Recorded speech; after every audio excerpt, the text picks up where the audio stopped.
Okay, y'all. So, I want to come back and tell y'all something that happened to me a while back. If y'all want to know the time period of this, go back and look at my Facebook page because I never deleted anything on my Facebook. At this time where it says I'm still hood, Hollywood couldn't change me. On my Facebook page, I used to like the Nicki Minaj song, and the reason why I had put that text on there, you'll hear why later on in this story.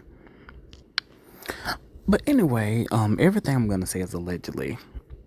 I don't want y'all to figure out who it was or what was going on. So everything's just allegedly. And just in case y'all do figure out who it was, um, this is all just a made up for entertainment and educational purposes only. So anyway, one day, y'all remember when I was living in Huntsville, right in front of the botanical gardens in Huntsville, over there, kind of in the hood. I was over there living. Most of my friends and family remember that little spot that I was living at. But I get a letter in the mail from some brotherhood, I will say, the Illuminaries. That's all I'm gonna say. They're called the Illuminaries. And so I'm reading through the letter. The letter is about 8 to 10 pages long, but the paragraphs are very small fun. The paragraphs are really long. So basically, they were telling me they've been watching me since my childhood, and they really like me, and they like my personality and love my values, and those types of things. Just pretty much general things that can apply to anyone.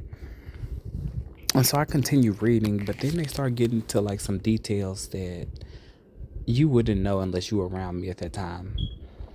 And one of the details that really, really stuck out to me. Everybody remember when I was like 8 years old, if you actually knew me, something very tragic had happened to me. And I was in the hospital for like a week. And they had mentioned that in the letter, and they mentioned some things that happened at school and like in my personal life.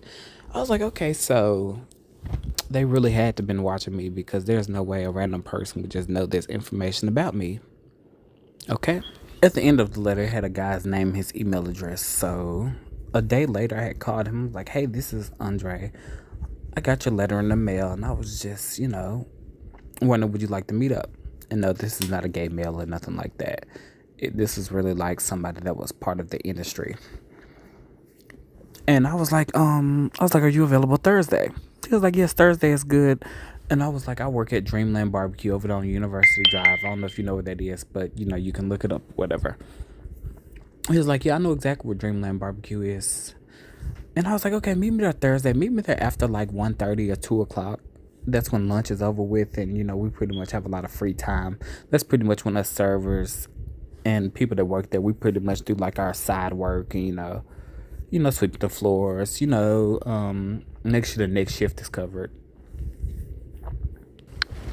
And so Thursday comes around, and I'm in the back, with the other servers, putting sauces and things like that together and making sure the bread is stocked up front. And the hostess comes up to me and says, "Hey, Andre, someone's here to see you." And girl, he is so fine. That's what she said. But she's like, "He asked for you, so I just sat him in your section." So I go over to table 52. It's like the middle booth in the restaurant. Like when you walk to the restaurant, it's on the right side. It's like the middle booth right there. He was sitting at the middle booth right there. And I had walked up there. I'm like, "Hey, I'm Andre." He was like, "Hey, I am John Doe." That's all I'm going to say. That's what his name was, John Doe. Okay, I was like, "Oh, nice to meet you." So I shook his hand. And, he was looking at the menu. I was like, "Hey, what would you like to eat? I'll go ahead and get your food for you and get you something to drink as well while I'm at it, so we can sit down and talk." So he ordered his food and drink. Mind you, everything gets ready super fast because no one else is there. So I went and got his food and drink and brought it to the table. And so he gave me a rundown of the organization, telling me I know a lot of the members. So he just tells me about a couple of the members that I may be familiar with that I've maybe seen on TV. And I was like, "Okay, sounds good." He was like, "The organization is 1,000 years old. Um, you'll recognize these people." So he had started naming off a couple of people. I was like, "Oh yeah, I know them." Yada yada yada. And so they had a meetup. They have meetups all the time, like all over the country. And so I was like, "Hey, in a couple of weeks, I'm gonna be in Hollywood." I was like, "Are y'all gonna be, having a party at that time? Because I want to go to one of these Hollywood parties. That seems very interesting to me." And he was like, "Yeah." And he was like, "They'll have one that Saturday when you're there, because I gave him the whole week. Because me and my friends were there for a whole week, and we actually had planned this trip way before I even met this guy or got the letter or anything. We had already planned this trip, so I was like, okay, well that'll be perfect, I'll find a way to leave my friends, and that'll be something fun to do while I'm in California. Okay, so a couple of weeks passed by, and me and my friends board the plane to go to California, and we land there on a Thursday. That Thursday we just pretty much get to our hotel room in Beverly Hills, and so we're just sleeping, relaxing for the rest of that day. Friday comes around, and I had posted a picture that I was in California, and mind y'all, I had tagged my mom in the picture because me and my cousin, the cousin I was hanging out with that Friday, me and him hadn't talked in years, and I didn't even know he was even living in California at this time. And so I had tagged my mom in the picture, so he had saw it because him and my mom at that time were friends on Facebook. And he had called my mom and got my phone number from my mom, and he had called me. He was like, "Hey Dre, I just want to let you know I'm living over here in the Bunker Hill Apartments. Well, it's like a condo complex that's right by the Staples Center. Well, it's called the Staples Center at that time." He was like, "I'm living over here," and he was like, "Okay, me and my wife will come pick you up on our way home," because he had worked somewhere. He was I think he was an electrician at the time. His wife was a nurse working at one of the permanent what's those hospitals called? Kaiser Permanente. Nobody cares. Okay, whatever. Working at the hospital. And so they come, and me and him had hugged, and me and her had hugged when they came to pick me up from the hotel. I was like, because I never met her before this, but me and him hadn't seen each other in years, so we had go back to their condo. We were just laughing and talking while they were getting ready. She had got ready first, and then he got ready, and so before we had left out, I had went to the strip club. Okay, so that Friday, me and my cousin is hanging out, and we are at the strip club, having some drinks and throwing money at the strippers or whatever. And we were just doing it all night, and so after we had left the strip club, my cousin texted me back to the hotel because I'm super tired still. And I'm glad it actually happened like that. So I get back to the hotel, relax. The next day, me and my friends were, just hanging right around Hollywood. We went to go get some seafood. We went and did like some trail hiking and stuff, that Saturday. And I told them, I was like, y'all, tonight, just for a couple of hours, I'm going to go see my cousin again, which I had lied. I didn't see my cousin anymore that trip. I had just told them that so I could, go to the Hollywood party. And I didn't really want them to go with me to the Hollywood party because I didn't want them to be involved in anything, just in case anything went down, because I was planning on joining the Brotherhood, the Illuminaries. And I didn't want them to actually be part of that or, be involved in anything like that because I didn't know what was going to go down. And so I had called the guy that I met at Dreamland Barbecue. I'm like, hey, what time will you come pick me up today? To go to the Hollywood party. He was like, okay, I'll come pick you up around 10 o'clock.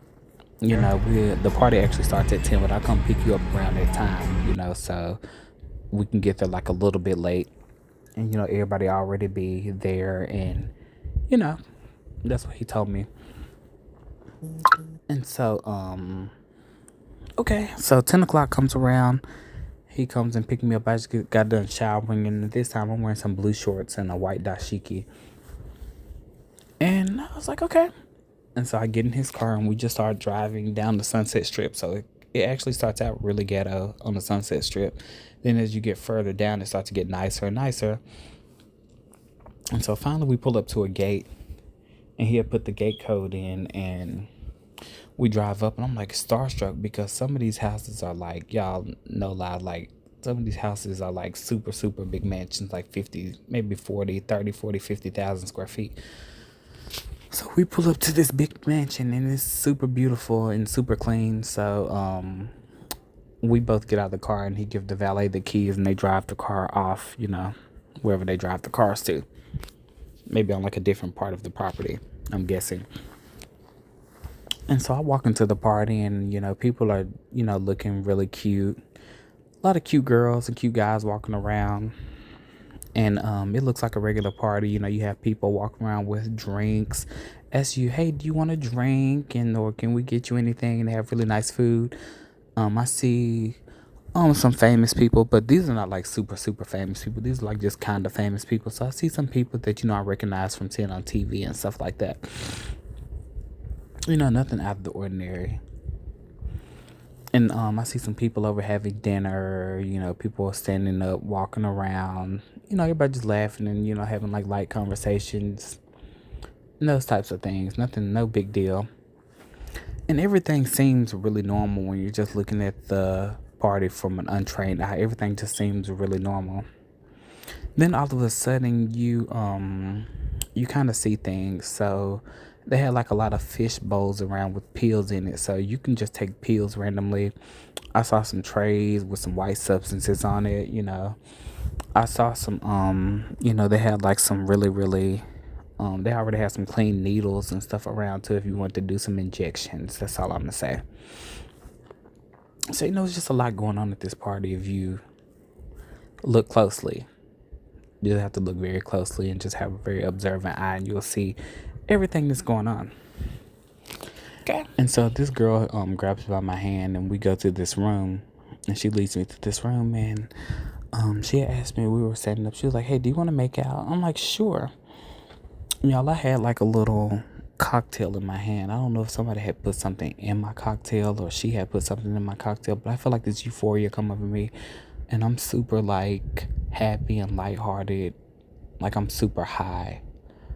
I guess that would be the best way to describe it. And so me and her started kissing or whatever. And a man that comes up from behind me, and he starts rubbing on my back and shoulders and started rubbing on my chest from behind. And he started kissing on my neck. I'm like, he was like, oh, I see you met my wife. And we all started laughing. Like, it's just funny and lighthearted, like kind of stuff going on. And so we were up there for like 30 minutes. Nothing really serious happened, but it did go down between us three. That's all I'm going to say. And so at the end, we're walking out of the room. She walks out first. I'm in the middle and he's behind us. But we're all holding hands as we walk out. And he says to me, he was like, Andre, if you want to see something really crazy, really bizarre, he was like, what I want you to do is walk down this checkerboard hallway. Okay, so there's white marble floors everywhere in this house. And then all of a sudden, you will see like one hallway that leads somewhere. That's a checkerboard hallway. Okay, so we get downstairs, and I was looking for the one that I came with. And I asked somebody, I was like, hey, have y'all seen John Doe?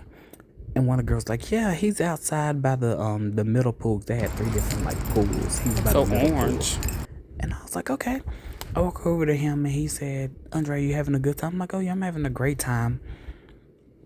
And he was like, oh yeah, enjoy yourself at the party. And he was like, if you need anything, just let me know. But all the drinks are free, all the food is free. If you want anything or you see anything you like, just grab it. I'm like, oh yeah, that's fine. So I go back in and use the restroom. I walk back out from the restroom and I'm thinking, okay, maybe this would be a good time for me to go see some freaky stuff. I just want to see what's going on, down this checkerboard hallway. I'm a human, so my mind is racing. Like, what is going on over here? I want to, know what's going on. Curiosity had got me, and so I started walking down the checkerboard hallway, and it's a guy standing outside the doorway. He looks like a security guard, but he was very scantily clad. So let me tell y'all what he had on. He had on like some combat boots, a thong, some suspenders, a hat that said security, and some sunglasses. And so I looked at him. I was like, ooh, what's behind this door? He was like, you want to look? You can look. And y'all, what I saw behind this door was like so shocking to me. Like, it still shocks me and haunts me kind of to this day. But anyway, this is 2017. It was a guy who was super famous, like, at this time. He had like a hit record. And to tell you the truth, he's still famous to this day. He just did like some kind of really big performance earlier this year. This is 2025, by the way. And that's all I'm gonna say. I don't know, maybe I'm talking too much. Well, let's just say he's still famous to this day. And he is suspended in the air. He has a gag in his mouth. And behind him is another guy. I didn't recognize who he was So until orange. years later. It shocks the mess out of me. So basically, the celebrity is suspended in the air and he's getting his cherry pop. That's all I'm going to say. And he's not a homosexual or anything like that, but I'm guessing that this is some kind of ritual because I see a guy that's in there filming as well. So I guess it's like some kind of humiliation ritual to get the people that are at the top to get the people at the bottom to like kind of like fall into compliance, you know. So it can kind of like hold that over your head, like, okay, if you do this or you do that, we have this to blackmail you type of thing. And so I'm looking at this celebrity, his eyes are like wide open, like they're almost like bulging out of his head. And he looks at me and it's just still so haunting to like see his face. He looked like really sad and like almost like he was trying not to cry, but he couldn't really scream or holler or anything because he has the gag in his mouth. And this man is standing behind him just pounding him like really hard and really rough while he's suspended in the air. And so what I do is that euphoria that I felt like completely leaves my body and I'm just basically like back to reality. And so I run downstairs and I told the guy, I was like, hey, I'm really ready to go. He was like, I'm not really ready to go right now, but if you just want to, wait around for me, you can. And so I walk outside to the front door and it's this guy there and me and him were talking. I was like, oh, you have a very beautiful accent. I was like, where are you from? He was like, I'm from Colombia. And y'all, I have a really, really good story time about this guy too. Because me and him had wound up talking for like maybe like a year or two after this as well. But anyway, I told him, I was like, I'm not from here, but I'm sitting at this hotel in Beverly Hills. I was like, would you mind just dropping me back off? Because I don't know where I am. I don't know if a Uber can actually get up here. So the guy was like, sure. And so me and him were in the car talking. He was like, I noticed you when you walked into the party. He was like, you stood out from the crowd, from everybody. He was like, first of all, this white dashiki that you have on just makes you stand out. And he was like, you smell really good as well. And he was like, I'm really interested in you. And so I'm looking like, oh Lord, here we go again, But and I was like asking him in the car while he's dropping me off at the hotel. I'm like, hey, what do you do for a living?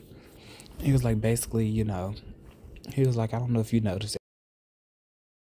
He was like, everything that you see that's DRUG related, that's my business. So I do this all over the world with the DRUGS. I'm like, oh Lord, okay. Sounds cool to me. That's all I can say. And he dropped me off at the hotel. We wound up exchanging numbers, and I guess his thing was he wasn't gonna let me go. He just wanted to shoot his shot right then and there.